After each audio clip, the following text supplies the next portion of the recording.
오늘 우리들에게 주시는 하나님의 말씀 마태복음 16장 13절에서부터 20절까지의 말씀입니다. 제가 오늘도 새한글 성경을 따라서 읽겠습니다.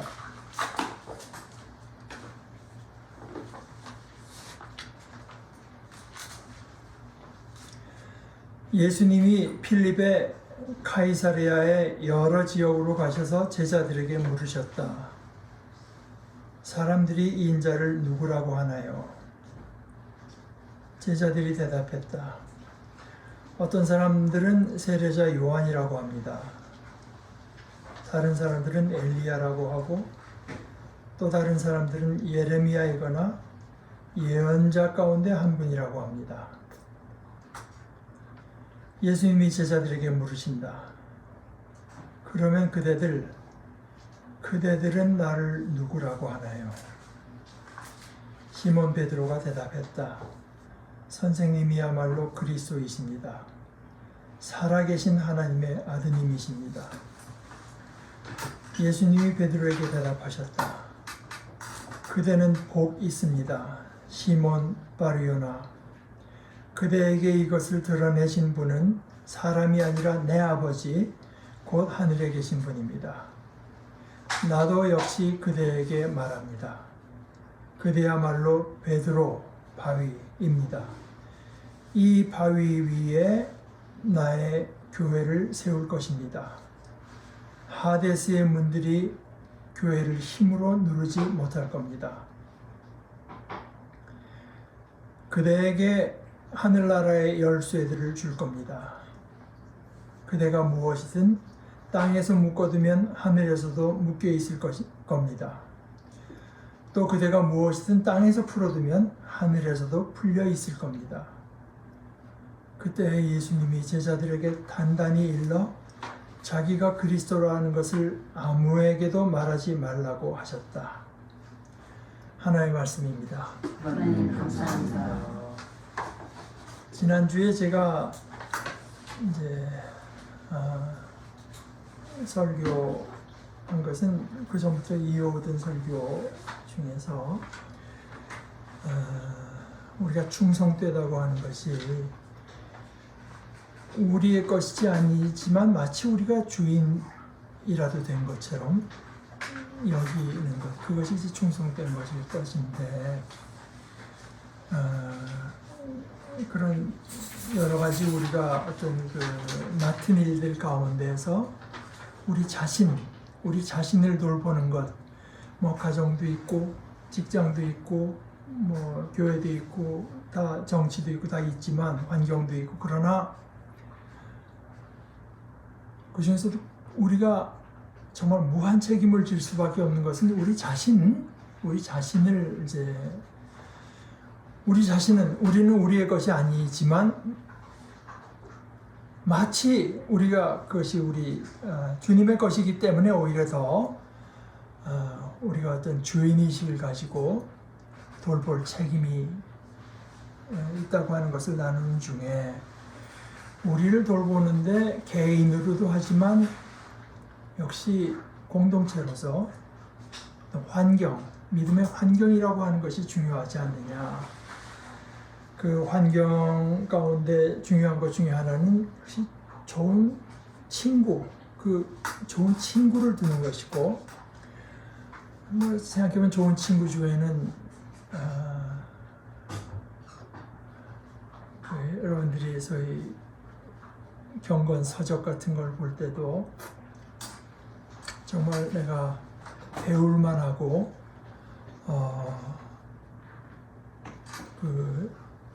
어떤 같은 길을 가는데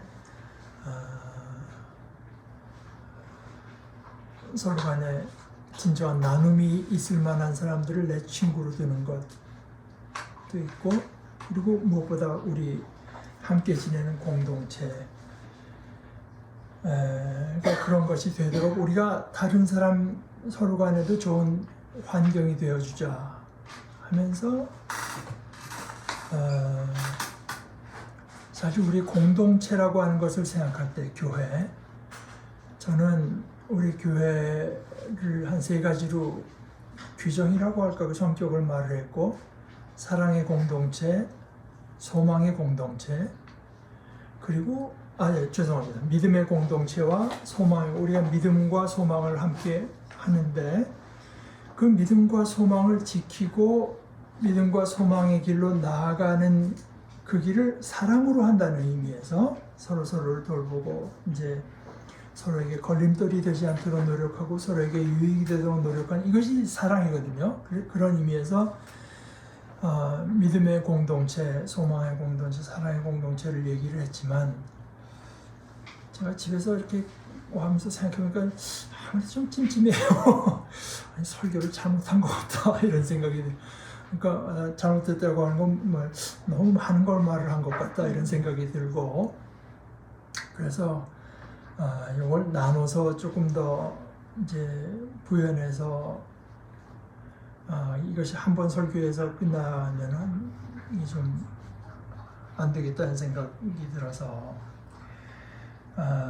오늘부터 이제 한 3주 해서 오늘 우선 믿음의 공동체에 대해서 얘기를 하고 그 다음에 우리가 함께 품은 소망에 대해서 얘기하고 사랑에 대해서 좀 더 자세히 얘기를 해야 제가 지난주에 얘기한 것에 이제 어떤 그것이 그것 자체도 좀 유익이 되겠다 이런 생각이 들었습니다. 제가 그 미국에 처음 가서 신학교를 가지만 그러나 또 신학교도 신학교지만 미국 교회는 어떤가 하는 것도 배우고 싶은 생각이 있어서 뭐 저희 집에서 그렇게 멀지 않은데 이제 침례교회가 하나 있어요. 린든 침례교회라고 하는 데인데 뭐 찾아가 보니까 저희 대한의 신학교회 그 설교학 교수가 그 교회 목사님이신데 그래서 거기를 이제 몇 달 다녔습니다. 그런데 중간에 부흥회를 한다고 해요. 그 교회가 리바이벌. 그래서 미국 교회도 부흥회 어떻게 하나 그것도 또 궁금해가지고 했더니 한국 같은 부흥회 하면 이제 부흥 강사를 불러다가 그냥 열기를 띠고 뭐 하지 않습니까? 평소와 다른. 근데 그 린든 교회는 어떻게 하나 봤더니 그 목사님이 그냥 하는데 그 리바이벌 심령 부흥의 내용이 뭔가 하면은 우리 신앙의 ABC를 다시 신앙의 기초를 다시 이제 확인하는 그런 것을 심령 부흥회라고 생각해 보면은 뭐 자꾸 다른 형제들을 비판할 것도 아니고 우리 자신에 대해서도 그렇지만 너무 비판만 하는 것이 좋지는 않겠지만 그래도 우리 신앙의 기초 누구나가 다 돼 있으리라고 간주하고 그렇게 넘어가는 것이 사실은 과연 그런가? 사실은 우리에게 흔들리지 않고 늘 기초로서 단단하게 남아있는가 하는 것은 좀 생각해 볼 필요가 있고 그렇지 않을 것 같다는 생각도 이제 많이 들어서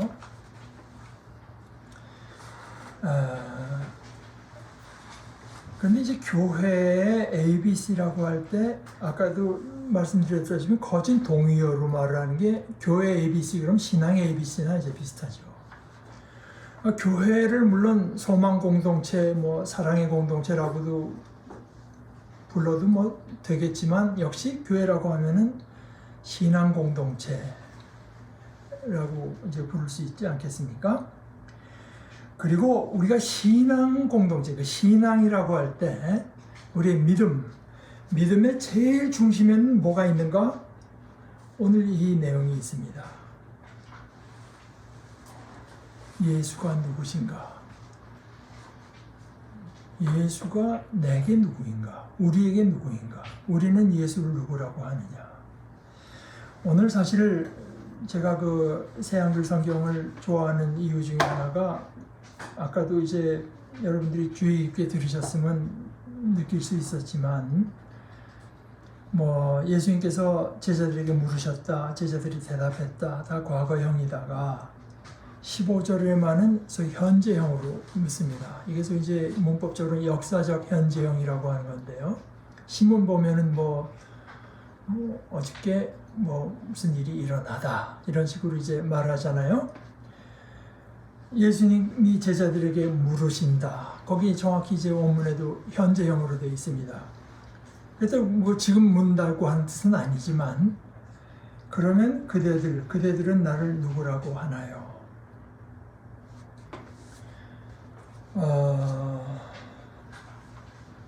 이것은 사실 교회에만 중요한 질문은 아니죠. 사실 이 세상에 뭐 중요한 질문이 많겠죠. 진리란 무엇이냐, 역사의 뜻이 있느냐, 뭐 여러 가지 인생의 뜻이 있냐, 중요한 질문이 많이 있겠지만 저는 가장 중요한 질문이 이거라고 생각합니다. 예수가 누구신가? 이거는 물론 예수 믿는 신앙인으로서도 그렇고 그리스도의 이름으로 부름받은 공동체로서도 그렇지만 사실 누구에게나 가장 중요할 뿐 아니라 조금 뭐 이런 식으로 말해도 되리라고 생각을 하는데 유일하게 중요한 질문이라고 생각합니다. 예수가 과연 온 만유를 지으신 하나님께서 특별한 뜻을 가지고 우리에게 보내주신 그 하나님의 아들이라고 한다면 그러면 그 대상인 우리에게 뜻이 없을 수 없잖아요. 그 예수를 통해서 회복시키려고 하는 이 만유의 뜻이 없을 수 없잖아요. 그러니까 그렇게 중요해 보이는 진리가 뭐냐 뭐 하는 그런 질문들이 최소한 우리에게 있어서는 바로 이 질문, 예수가 누구냐 하는데 달려있는 질문이라고 생각합니다. 이제 예수님은 제자들과 얼마를 지낸 뒤에 이 가장 중요한 질문을 던지시는데 제자들에게도 문제가 되지만 보통 다른 사람들에게도 문제가 되는 질문이라서 사람들이 인자, 여기 이제 여기 나라고 안 하고 인자라고 하셨는데 하여간 예수님을 가리킨 게 틀림없죠. 인자를 누구라고 하나요? 제자들이 거기 그것도 여러분 자세히 보십시오. 빌립의 가이사랴의 여러 지역으로 가셔서 근데 그 여러 지역으로 가서 질문했다고 질문이 순간적으로 이루어졌으면 특정한 한 지역에서 하셨겠지만 사실 그 문법상으로 여기 나타난 동사의 imperfect라고 하는 게 여러 번 질문하시는 것이 더 맞습니다. 근데 제자들이 어떤 때는 아마 엘리야라고 또 어떤 때 다른 때 또 다른 제자들은 다른 보고를 하기도 했는지 모르죠. 어찌됐건 세례자, 얼마 전에 죽은 세례자 요한이라고 하고 어떤 사람은 엘리야라고 하고 어떤 사람은 예레미야라고 하고 또 어떤 사람은 예언자들 가운데 한 분이라고 합니다. 이 사람들이 대개 이제 어떤 사람들인가?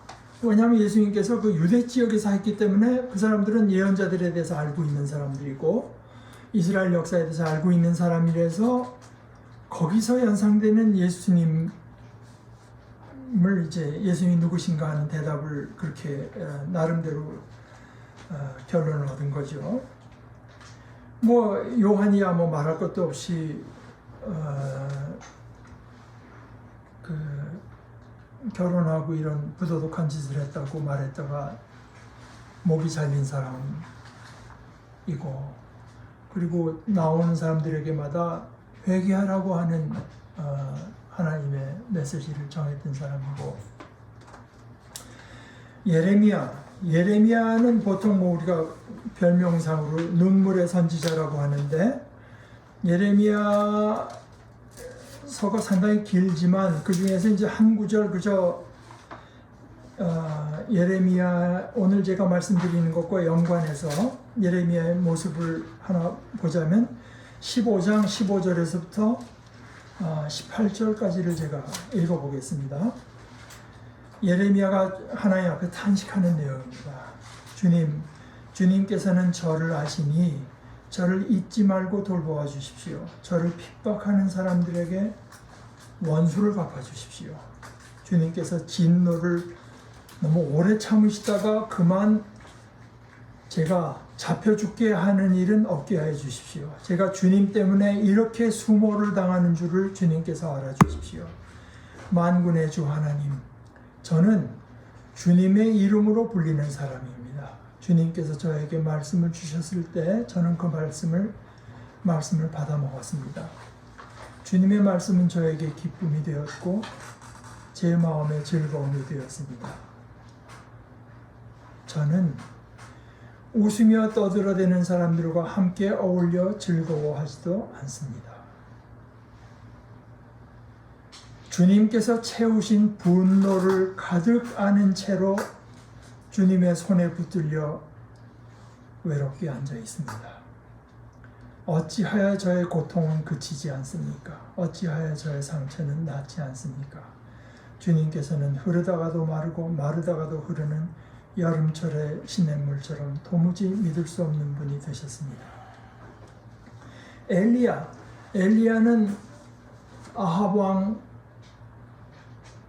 그 왕을 실권을 쥐고 주물럭주물럭하는 이세벨에게 엄청난 핍박을 받은 사람이었고, 예언자들에 대해서 예수님께서 요약해서 예언자 중에 하나라고 사람들이 말을 했는데, 예언자의 모습은 어땠는가? 예수님께서 말씀하시기를 23장 29절서부터 보면, 율법학자들과 바리새파 사람들아, 위선자들아, 너에게 화가 있다. 너희는 예언자들의 무덤을 만들고 의인들의 기념비를 꾸민다. 그러면서 우리가 조상의 시대에 살았더라면 예언자들을 피 흘리게 하는 일에 가담하지 않았을 것이다 하고 말하기 때문이다. 이렇게 하여 너희는 예언자들의 나를 죽인 자들의 자손임을 스스로 증언한다. 그러므로 너희는 너희 조상의 분량을 마저 채워라. 뱀들아, 독사의 새끼들아, 너희가 어떻게 지옥의 심판을 피하겠느냐. 이게 다 사람들의 눈에 비친 예수님의 모습은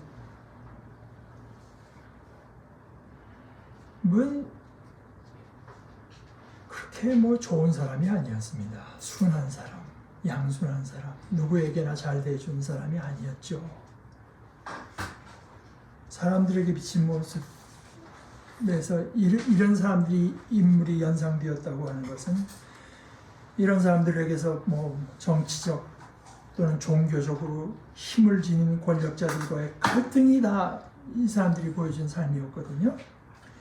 그리고 그 권력자들이, 정치적인 권력자들, 종교적인 기득권을 진 사람들이 그들에게는 다 하나같이 적개심을 보였던 사람들입니다.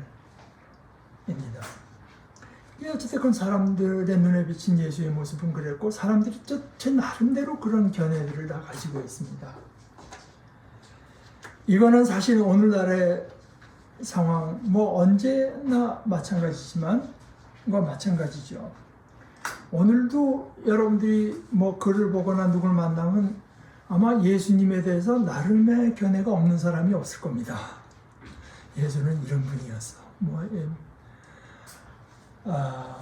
많은 사람들이 나름의 견해를 다 갖고 있을 터이지만, 그것은 오늘 예수님의 말씀대로 하자면은,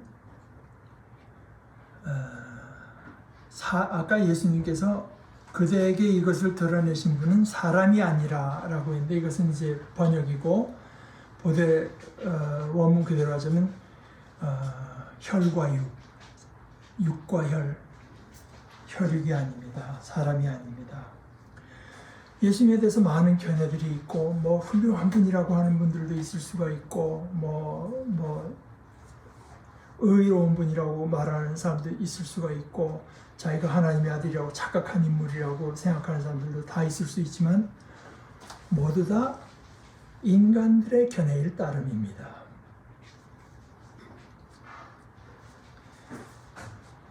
과연 예수가 진정 누구신가? 그것은 하늘에 계신 분께서 그 성령으로 드러내시지 않으면은 결코 나타나지 않을 진실입니다. 그 하나님께서 하늘로부터 드러내신 그 진실을 받은 사람들을 예수님께서는 받은 사람으로서 베드로에게 그대는 복이 있습니다. 이렇게 말을 하신 거죠. 그대에게 이것을 드러내신 분은 사람이 아니라 내 아버지, 곧 하늘에 계신 분입니다.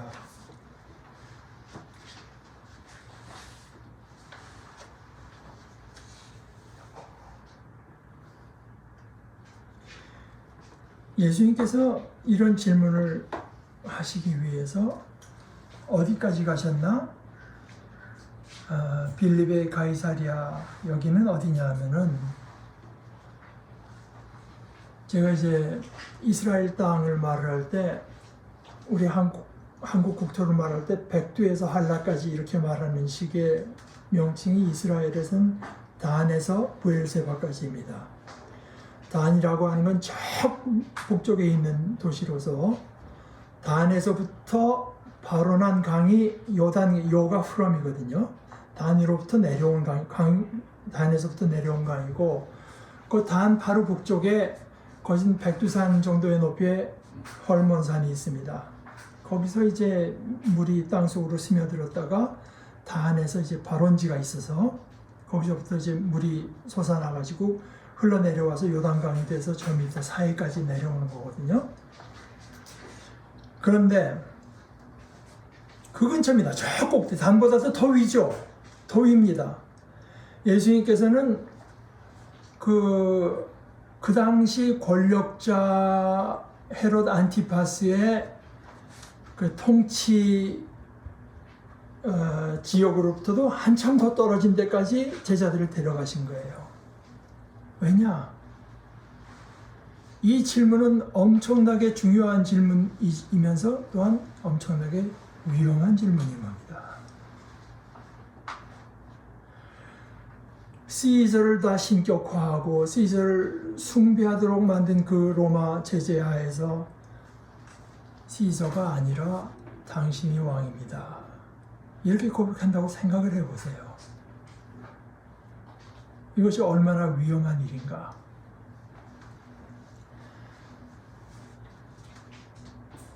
이거는 뭐 오늘도 마찬가지죠. 예수가 진정한 왕이십니다.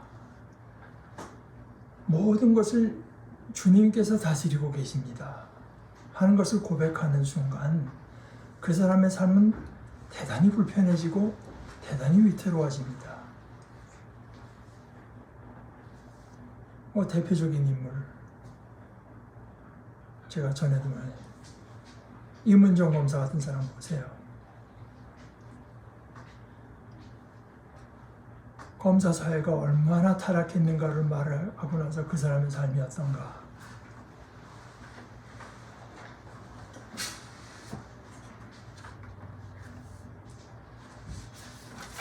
그 위험한 질문이었기 때문에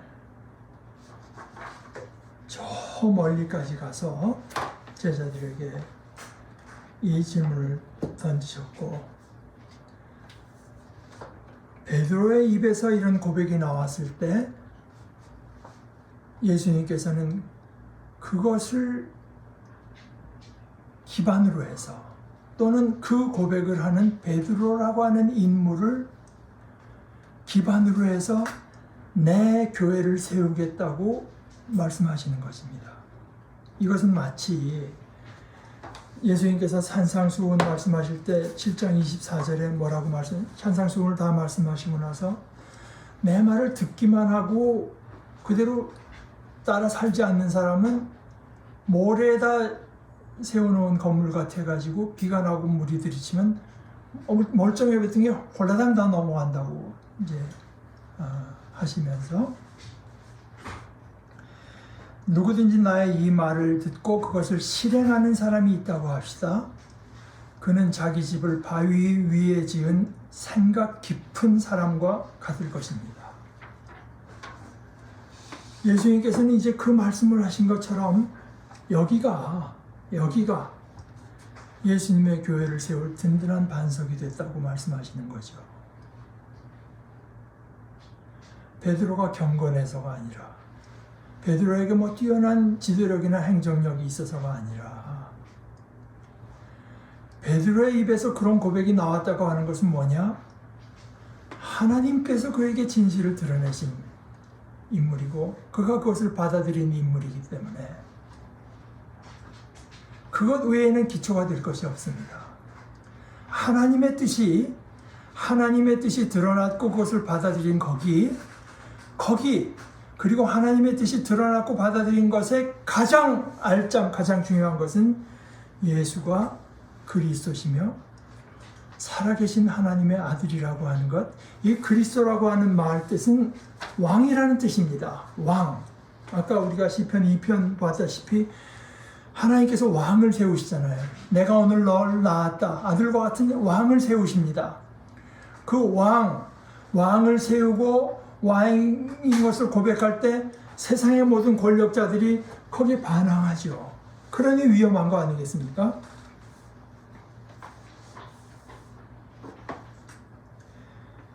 이것을 고백한 베드로를 이 바위라고 이제 했는데요. 그대의 이름은 베드로인데 그것이 정확한 그리스어로 페트로스가 베드로라고 하면서 그것이 의미하는 말은 페트라, 그 바위. 페트라에 당시 사람들이 쓰는 아람어 표기, 시리아 말에 해당하는 아람어 표기가 게바입니다. 게바. 그러니까 이 바위 위, 이 페트라 위에 나의 교회를 세울 것입니다.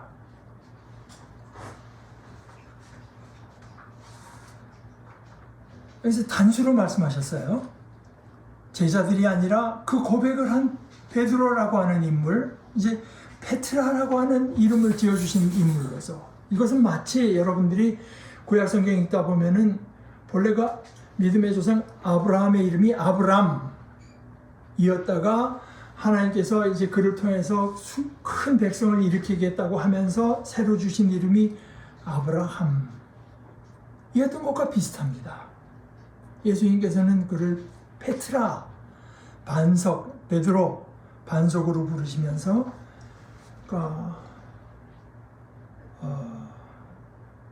한국말로 하면 한 돌쇠 정도, 바우 정도 될 것 같아요. 바우.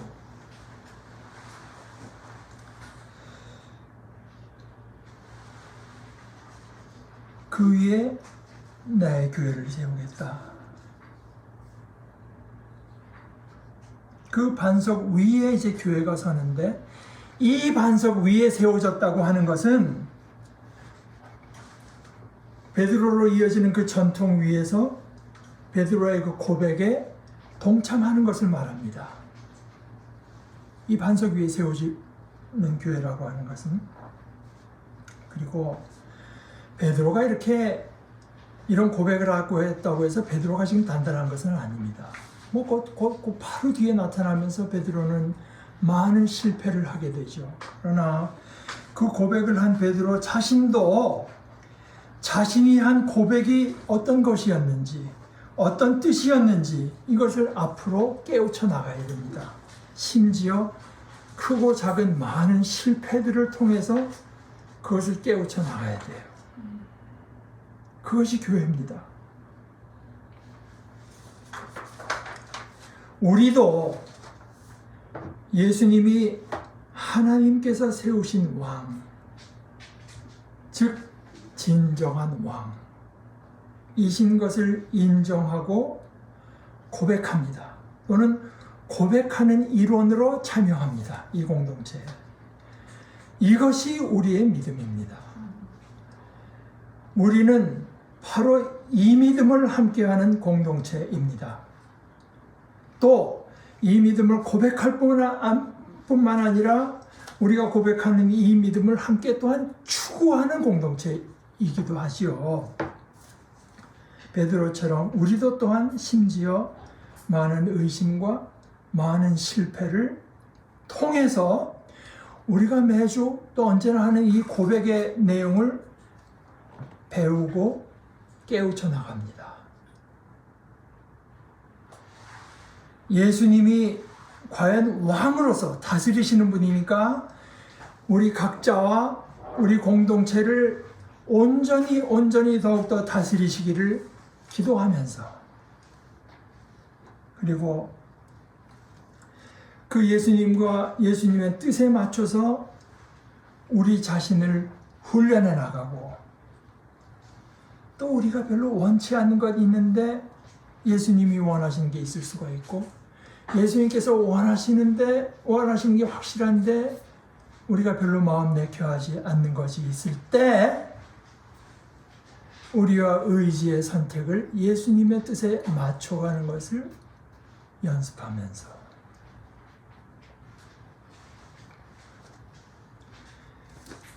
우리의 의지를 예수님의 의지에 복종시키기를 힘쓰는 공동체입니다. 그리스도의 이름으로 모인 우리, 또 이 교회뿐 아닙니다.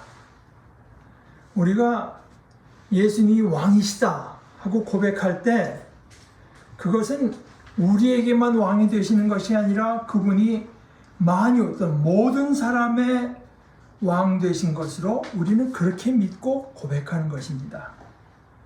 그렇기 때문에 우리는 예수가 그리스도 왕이시라고 하는 것을 믿고 고백할 뿐 아니라, 믿고 고백하는 것은 우리에게 당연한 일이나 거기서 그치지 않고, 예수님은 또한 만인의 마땅한 왕이 되시는 것을 믿는 대로 우리는 또한 그렇기 때문에 그 이름을 선포하고 또한 증거하는 것입니다.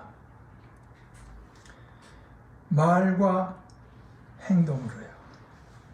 우리의 말로도 하고 우리의 행동으로도 이 땅이 예수님의 뜻대로 다스려져야 한다고 하는 것을 우리는 우리의 말과 행동으로 고백하는 것입니다. 이것이 오늘 예수께서 내가 세우겠다, 내 교회라고 부르신 우리의 모습입니다. 우리 같이 기도하십시다.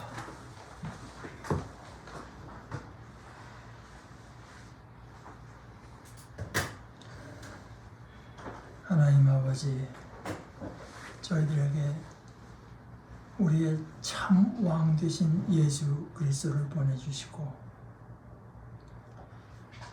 하나님께서 예수 그리스도를 우리를 위해서 보내주신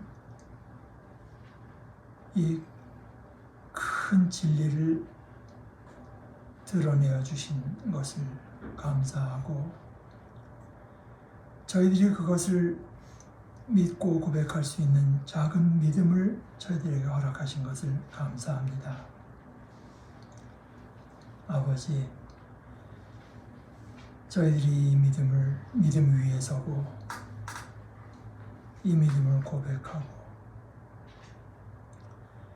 이 믿음이 말해주는 그 뜻을 배워나가되 저희들이 온 존재를 다해서 배워나가는 복된 무리들이 되게 하여 주시옵소서. 예수님의 이름으로 기도합니다. 아멘.